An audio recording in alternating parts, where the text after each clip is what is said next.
Good afternoon everyone. Welcome back to my channel. My name is Shikha Sharma and I am a teacher by profession and my channel name is Teach Learn and Grow with Me.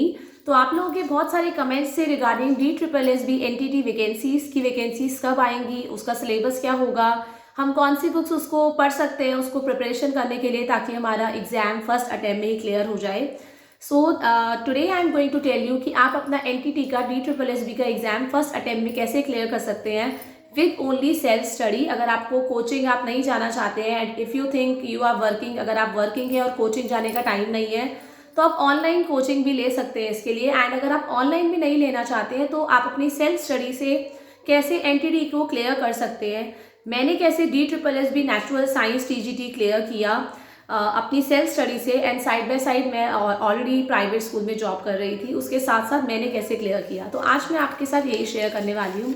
तो first of all आप लोगों को ये तो पता है हमारा DSSB का, चाहे वो NTT हो, चाहे वो PRT हो, चाहे वो TGT या PGT हो, आप लोगों का जो एग्जाम होता है वो 200 मार्क्स का होता है टोटल, जिसमें आपका टायर 1 और टायर 2 पेपर 1 और पेपर 2 में डिवाइडेड होता है। हमारा जो पेपर 1 होता है दैट इज ऑफ 100 मार्क्स और जो पेपर 2 होता है वो भी आपका 100 मार्क्स का होता है। नाउ अगर हम पेपर 1 की बात करते हैं तो फर्स्ट ऑफ ऑल आपका जो पेपर 1 होता है वो आपके 5 पार्ट्स में डिवाइडेड होता है और हर एक पार्ट आपका 20 मार्क्स का होता है हर एक सेक्शन। तो अगर हम सेक्शन ए की बात करें तो आपका सबसे पहले 20 मार्क्स की जीके और जनरल नॉलेज जिसको हम कहते हैं या जनरल अवेयरनेस होती है, जिसमें आपकी 20 नंबर की आपकी जीके आती है एंड साइड बाय साइड उसमें 20 क्वेश्चंस में से 3 या 4 आपके करंट अफेयर्स आते हैं।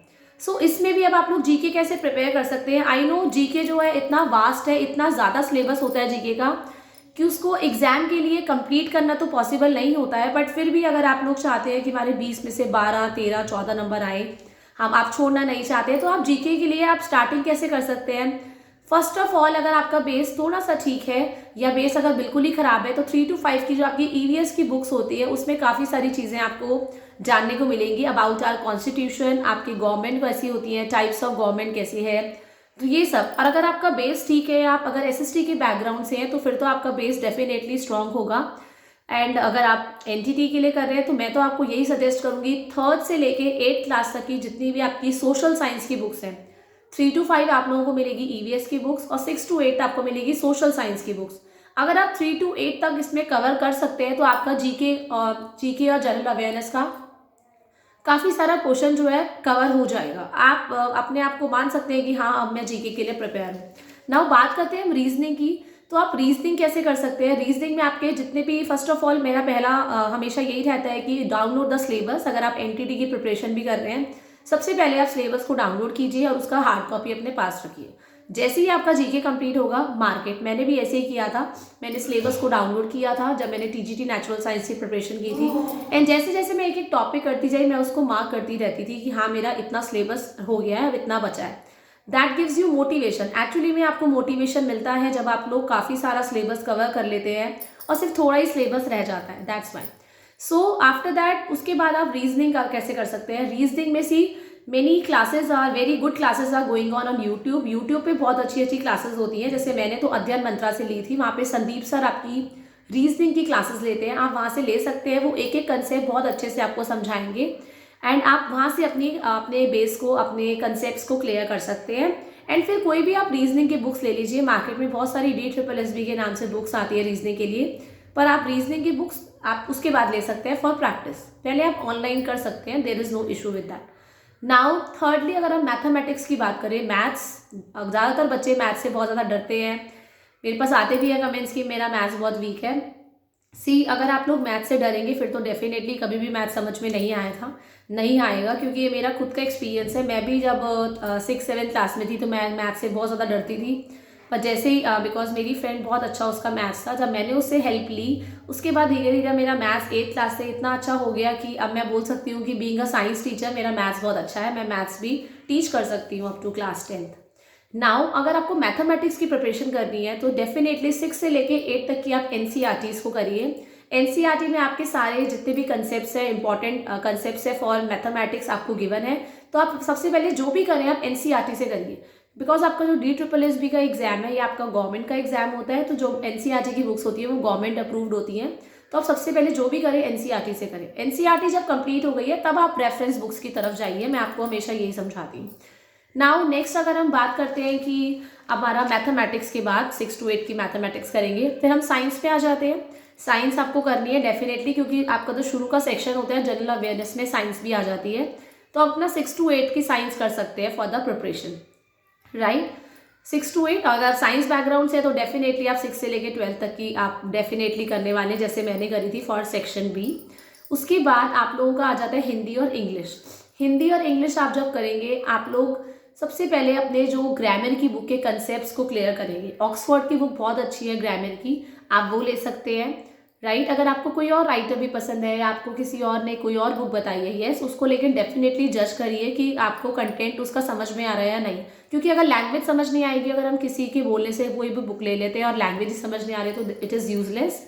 तो पहले आप खुद उसको रिसर्च करिए और अपनी, लेकिन अब रिसर्च में ज़्यादा टाइम मत लगाइए, क्योंकि आपकी एनटीटी की vacancies they are around the corner, आपको कभी भी देखने को मिल सकती है इन 10 हफ्ते 10 दिन के अंदर अंदर। नाउ हिंदी और इंग्लिश करेंगे, उसके बाद जितने भी ग्रामर के टॉपिक्स हैं आपके हिंदी और इंग्लिश के, उसको बहुत अच्छे से करेंगे। नाउ अगर हम सेक्शन बी की बात करें, तो सेक्शन बी आपका कंसेप्ट बेस्ड, जो भी आपका सिलेबस पे बेस्ड होगा, सारा का सारा जो भी आपने एनटीटी में जितनी भी बुक्स आपने परचेज की थी, लाइब्रेरी से इशू कराई थी, जो भी टॉपिक्स आपने करे थे रिलेटेड टू एजुकेशन, आपने हिस्ट्री पढ़ी होगी एजुकेशन की, आपने डेवलपमेंट्स पढ़ी होंगी कि एजुकेशन धीरे धीरे कैसे डेवलप होती गई, थ्योरीज पढ़ी होगी, थ्योरीज ऑफ डेवलपमेंट, आपने पियाजे की थ्योरी पढ़ी होगी, एरिक्सन की पढ़ी होगी, आपने कोलबर्ग की पढ़ी होगी, कोलर की पढ़ी होगी। तो काफ़ी सारी जितनी भी आपने थ्योरीज पढ़ी हैं डेवलपमेंट की, आप वो डेफिनेटली करेंगे। देन असेसमेंट, हम बच्चे को जब हम क्लास में जाते हैं तो हम असेसमेंट क्या होते हैं, असेसमेंट के टूल्स होते हैं, जिसमें आपने पढ़ा होगा कि किस तरह से असेसमेंट करते हैं। समेटिव असेसमेंट होती है आपकी, फॉर्मेटिव असेसमेंट होती है, ये सारे टॉपिक्स जो आपको है डेफिनेटली करने हैं। Then teaching learning process, teaching learning process में क्या क्या चैलेंजेस आते हैं, आप स्पेशल एजुकेशन बच्चे जो होते हैं उनको कैसे पढ़ा सकते हैं बीइंग अ स्पेशल एजुकेटर, तो वो आपको स्पेशल एजुकेटर में आएगा। लेकिन आप लोगों को भी पता होना चाहिए, क्योंकि आप लोग मदर टीचर्स होते हैं, तो आप लोगों को पता होना चाहिए आपकी क्लास में कोई स्पेशल बच्चा है तो स्पेशल नीड्स क्या होती हैं बच्चे की, आप गिफ्टेड चिल्ड्रन को कैसे डील करना है, स्लो लर्नर्स को कैसे डील करना है, जिनका आईक्यू क्या होता है, आईक्यू कैसे कैलकुलेट करते हैं। तो जो भी टॉपिक्स आपने अपने एनटीटी में किए थे, वो आप उन बुक्स से सबसे पहले करेंगे। आप लोगों ने पूछा कि कौन सी बुक्स करें, तो सबसे पहले मैं आपको यही रेफरेंस करूंगी, आपकी जो NIOS की बुक्स होती हैं जो आपने एनटीटी में करी है। उसके बाद अगर आपने कंप्लीट कर लिया है तो DSSB के नाम से आपकी बुक्स आती हैं, आप वो परचेज कर सकते हैं। अध्ययन मंत्रा ने भी एक बुक निकाली हुई है, रोहित वैद्वान सर ने। अब आपकी बुक है वो PRT TGT को लेके है, PRT TGT और NTT, उस पर तीनों लिखे हुए हैं DSSB को, लेटेस्ट 2021 में ही निकली थी। अब मे भी उसके लेटेस्ट एडिशंस भी आ गए होंगे, आप वो बुक ले सकते हैं। और काफ़ी सारे टीचर्स तो ऑनलाइन भी प्रिपेयर करा रहे हैं। मैंने तो सच बताऊँ तो मैंने ज़्यादातर ऑनलाइन किया था, क्योंकि मेरे पास टाइम की बहुत ज़्यादा शॉर्टेज थी, घर का काम भी था, बेबी भी था और स्कूल जॉब भी चल रही थी।